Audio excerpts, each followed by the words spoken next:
మతం అన్న విషయాన్ని యేసుక్రీస్తు ప్రభువే ఖండించారు.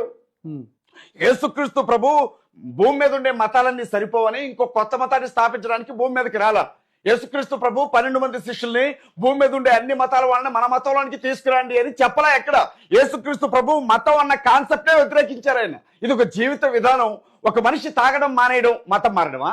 ఒక మనిషి దొంగతనం చేయడం మానేయడం మతం మారడమా? ఒక మనిషి అబద్ధాలు ఆడితే అది తప్పు అని తెలుసుకోవడం మతం మారడమా? ఒక మనిషి తనను సృష్టించిన సృష్టికర్తనే ఆరాధించాలి అని చెప్పడం అది మతం మారడమా? ఒక మనిషి హత్య చేయకుండా బ్రతకడం అది మతం మారడమా?